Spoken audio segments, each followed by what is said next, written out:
سوال یہ کہ اہل حدیث کا موقف ہے کہ اگر کوئی ایک بندہ بھی کلمہ گو مشرک گائے کے 7 حصوں میں شامل ہو جائے تو باقی 6 حصے مردود ہو جائیں گے. سیم یہی جذبات بریلوی حضرات ان کے بارے میں رکھتے ہیں کہ بد مذہب کی شمولیت سے باقیوں کی قربانی ضائع ہو جائے گی. تو آپ کا اس کے بارے میں کیا موقف ہے؟ یہ حقیقت بات ہے. آج کل آپ جمعے کے خطبوں میں جو ذرا دلیر ہیں وہ جمعے کے خطبے میں بھی بیان کر دیتے ہیں، اور ویسے نجی محفلوں میں تو یہ بات کرتے ہیں. یعنی اہل حدیث یہ بات کہتے نظر آئیں گے کہ اگر کسی بریلوی نے، دیوبندی نے، شیعہ نے بیچ میں حصہ ڈال دیا تو وہ کہتے ہیں چونکہ ہمارے نزدیک وہ کلمہ گو مشرک ہیں، تو مشرک کا تو کوئی عمل قبول نہیں ہوتا، لہٰذا باقی ساروں کی بھی قربانی ضائع جائے گی.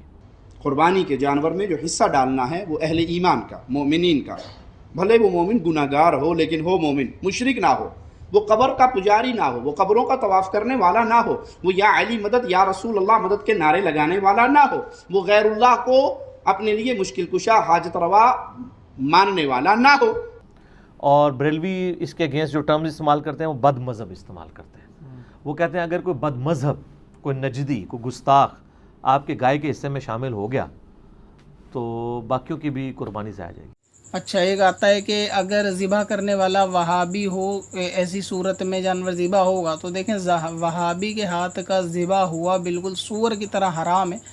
تو اب یہاں ہوتا یہ ہے کہ کچھ بد مذہبوں کے گھر سے بھی گوشت وغیرہ آ جاتا ہے، جیسے وہابی وغیرہ آس پڑوس میں ہوتے ہیں تو ان کے وہاں سے گوشت آ جاتا ہے. تو سنیوں کو اس میں کیا کرنا چاہیے؟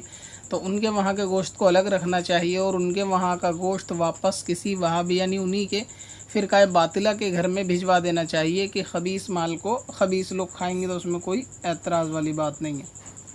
اگر جیسے ایک بڑا جانور ہے جس میں 7 حصے ہوتے ہیں، آپ جانتے ہیں مسئلہ یہی ہے کہ 7 کے 7 حصے جو ہوں وہ سب کے سب مسلمان ہونے چاہیے جن کے نام سے قربانی ہے. اور آپ جانتے ہیں کہ ہمارے اہل سنت والجماعت کے علماء نے وہابیہ، دیابنہ، اہل حدیث، شیعہ وغیرہ کو اہل سنت والجماعت سے خارج مانا ہے، اور انہیں ان کے عقائد کفریہ کے بنیاد پر ان کو کافر اور مرتد مانا ہے کہ وہ اہل سنت والجماعت کے حصوں میں ہرگز کسی وہابی، دیوبندی، اہل حدیث، شیعہ وغیرہ کو شریک نہ کریں، نہیں تو آپ کی قربانی برباد ہو جائے گی. تو سر دیکھ لیں دونوں طرف سیم جذبہ ہی پایا جاتا ہے، ٹھیک ہے نا. فرق تو کوئی نہیں، ایک بیماری ہے جو مختلف شکل میں نظر آ رہی ہے. تو یہ دونوں کی جذباتی ڈاکٹرائن ہے، اس کا ریلیجن کے ساتھ کوئی قطعاً لینا دینا کچھ نہیں ہے. اگر کوئی اتنا دلیر ہے نا تو یہ قربانی کے چکروں کو چھوڑ کے نا سب سے پہلے جو ہے وہ اسمبلی میں قرارداد لے کے آئی جائے یا کئی سپریم کورٹ میں پٹیشن فائل کی جائے کہ اہل حدیث یہ پٹیشن فائل کریں کہ جی ہمارے نزدیک ہمارے علاوہ جتنے کلمہ گو ہیں، ان مشرک ہیں، ان کو اسلام سے باہر نکالیں اور صرف اہل حدیث کو مسلمان ڈکلیئر کیا جائے، اور جو باقی ہیں وہ اہل حدیث کے خلاف کر دیں. اور اہل حدیث سب سے پہلے تو یہ جرت کریں نا کہ سعودیہ والے جن کا ایجنڈا یہاں پہ وہ لانچ کر رہے ہوتے ہیں وہاں سے امداد لے کے، سب سے پہلے سعودیہ والوں کو اس کے اوپر کنونس کریں کہ جی ہمارے نزدیک بریلوی اور دیوبندی مشرک ہیں چونکہ تقلید کرتے ہیں اور تقلید شرک ہے، اور اہل حدیث جو اہل تشیع ہیں وہ بھی مشرک ہیں، تو لہٰذا ان کا حرم میں داخلہ بند کیا جائے، کیونکہ قرآن میں آیا کہ مشرک حرم میں داخل نہیں ہو سکتا. تو یہ ان کو اپنے بزرگوں کو تو منوا کے بتائیں. تو آپ کا کیا خیال ہے، منوا لیں گے وہ؟ اور ان کو ساتھ یہ بھی کہیں کہ آج تک آپ نے ان لوگوں کو حج اور عمرے پہ لا کے سعودی ایئر لائن کی جتنی کمائی کی ہے وہ بھی حرام ہے، کیونکہ آپ نے غلط کام کے اوپر معاونت کی ہے، کیونکہ مشرکین کو آپ لے کے آئے ہیں، اللہ کی نافرمانی کروائی ہے آپ نے. اللہ نے کہا تھا یہاں پہ مشرک کا داخلہ منع ہے اور آپ کرواتے رہیں، وہ آپ ساری کمائی بھی آپ کی حرام ہے. تو یہ اس طریقے سے کورالریز بنا کے کہاں تک بات جائے گی. اور انہی علماء کے پاس جب آپ جا کے چندہ، انہوں نے کبھی کسی چندہ باکس کے بعد لکھا ہے کہ یہاں دوسرے فرقے کا بندہ پیسے نہیں ڈال سکتا مسجد میں؟ لکھنا چاہیے نا. یا آپ چٹ کٹوانے کے لیے جاتے ہیں تو آپ سے پوچھتے ہیں آپ کا مسلک کون سا ہے، چیک کرنا ہے، آپ 10 لاکھ روپے لے کے چلے جائیں، ساروں کی توحید اور عشق رسول باہر آ جائے گا. ساڈے کول تو پھر اس طرح نہیں گلاں دینا. کیوں؟ کیونکہ نہ میں وہابی نہ میں بابی، میں ہوں مسلم علمی کتابی. تو یہ ایسا ہی ہوگا، ان کا سارا عشق باہر آ جائے گا، ان کی ساری توحید باہر آ جائے گی. رہا یہ والا مسئلہ تو اس میں آپ کو صحابہ کرام علیہم رضوان کا ایٹیچیوڈ آپ کے سامنے رکھ دیتا ہوں. آپ خود فیصلہ کر لیں کہ یہ لوگ اگر صحابہ کرام کے دور میں ہوتے تو صحابہ کرام ان کے ساتھ کیا سلوک کرتے، جو ایک دوسرے کے اوپر اس طریقے سے فتوے لگا کے علمی اختلاف کو اس نہج کے اوپر لے کے جا رہے ہیں. وہ کہہ رہے ہیں قربانی میں حصہ ڈالا تو باقیوں کی قربانی ضائع جائے گی. یہ وہ کیوں کہہ رہے ہوتے ہیں؟ اس لیے کہ وہ ان کو کافر سمجھ رہے ہیں. صحابہ کرام علیہم رضوان کا ایٹیچیوڈ میں آپ کو بتاتا ہوں. صحیح بخاری میں سیدنا عثمان ابن عفان رضی اللہ تعالیٰ عنہ علیہ السلام خلیفہ ثالث کا فتویٰ موجود ہے کہ ان کے پاس کچھ اصحاب آتے ہیں، جب ان کو باغیوں نے محصور کر دیا ان کے گھر میں اور مسجد نبوی تک پہنچنے پہ پابندی لگا دی، مسجد نبوی پہ انہوں نے قبضہ کر لیا، اپنا امام وہاں پہ کھڑا کر دیا، تو لوگوں نے آ کے عرض کیا کہ اے امیر المومنین، ہمارے امام تو آپ ہیں، یعنی آپ ہمارے پولیٹیکل امام بھی ہیں اور مسجد کے امام بھی ہیں. یہ تو آج کل ہوتا ہے نا کہ امام مسجد لادا ہوتا ہے اور وہ لیڈر لادا ہوتا ہے، جبکہ مسجد کے اوپر فتنوں کے امام کا قبضہ ہے اور وہ ہمیں نمازیں پڑھاتا ہے. ہمیں خدشہ ہے کہ ہم اس کے پیچھے نماز پڑھ کے گنہگار ہی نہ ہو جائیں.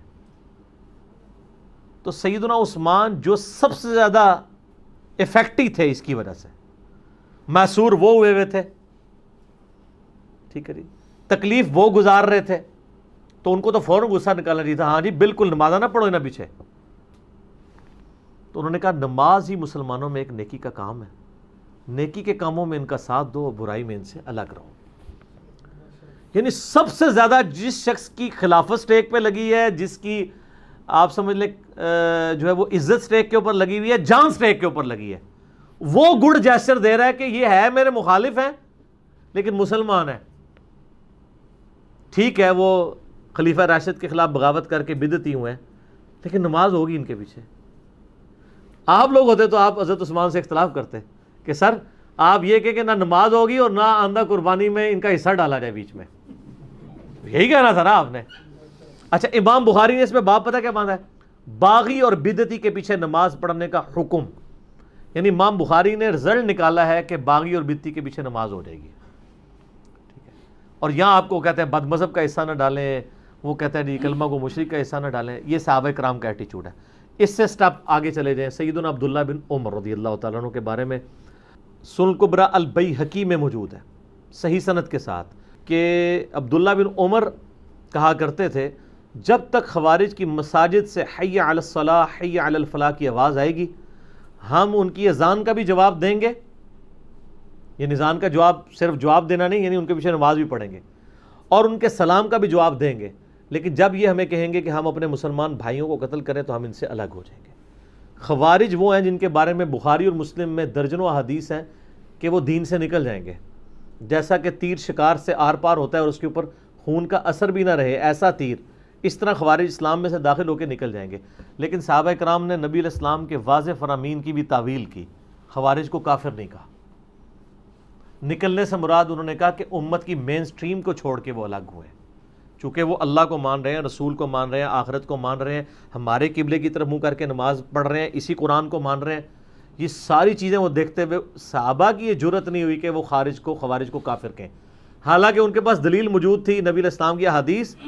اور اس سے بھی بڑھ کر جو صحیح مسلم کے اندر حدیث ہے، جو کسی مسلمان کو کافر کہے تو کفر اس کی طرف لوٹ آئے گا اگر وہ کافر نہ ہوا. خوارج تو اعلانیہ طور پر صحابہ کو کافر کہتے تھے، اس کے باوجود صحابہ کرام اس کو دلیل تو بنا سکتے تھے نا کہ چونکہ ہمیں کافر کہتے ہیں اور ہم تو ہیں صحابہ، لہذا یہ کافر ہو گئے. آپ مولویوں کے فتووں کو چھوڑیں، آپ خلیفہ راشد سیدنا عثمان ابن عفان رضی اللہ تعالیٰ عنہ علیہ السلام اور سیدنا عبداللہ ابن عمر رضی اللہ تعالیٰ عنہ علیہ السلام کے فتاویٰ کے اوپر چلیں، اور مولا علی کا بھی آپ فتویٰ لے لیں. دیکھیں خوارج سے سب سے زیادہ تکلیف سیدنا علی کو پہنچی ہے.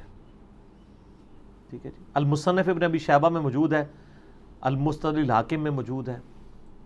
مولا علی سے پوچھا گیا کہ بتائیے یہ خوارج جو ہیں یہ کافر ہیں؟ تو ان کا یہ کافر نہیں ہے، یہ کفر ہی سے تو بھاگے ہیں. انہوں نے یہ گمان کیا کہ میں کفر میں مبتلا ہوا ہوں تو اس لیے مجھے چھوڑ گئے، اپنے زوم میں انہوں نے سمجھا. تو پوچھا گیا یہ منافق ہے؟ انہوں نے کہا منافق تو نہیں ہے، قرآن تو کہتا ہے منافق تو بڑی اللہ کا کم ذکر کرتے ہیں، یہ تو بڑی لمبی نمازیں پڑھتے ہیں. اگر یہ منافق ہوتے، دیکھیں آپ لوگوں سے آپ کے مخالفین کے بارے میں پوچھا جائے تو پڑھ کے رکھ چھڑ دو. یہ دنیا میں کون سا انسان ہے جو اپنے مخالفین کی جو خوبیاں بیان کر رہا ہے؟ یہ نبی علیہ السلام کی تربیت کا نتیجہ ہے، اور تکفیر کے آگے بند ہے. کہا مشرک بھی نہیں، کافر بھی نہیں، منافق بھی نہیں. پھر پوچھا کہ بتائیں یہ کون ہے؟ تو انہوں نے کہا یہ ایک جماعت ہے ایسی جس نے ہم سے بغاوت کی، ہمارے بھائی تھے بھگوڑے ہو گئے. کیونکہ اگر وہ کافر بھی نہیں، منافق بھی نہیں، تو تیسری کیٹیگری مسلمان ہی بچتی ہے.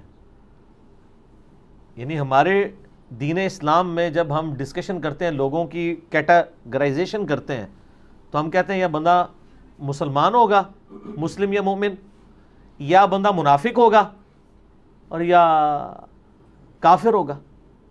تو مولا علی کہہ رہے ہیں وہ نہ کافر اور مشرک ہیں نہ منافق ہیں، تو مسلمان ہوئے. ہماری ایک قوم ہے جس نے ہمارے ساتھ بغاوت کی ہے.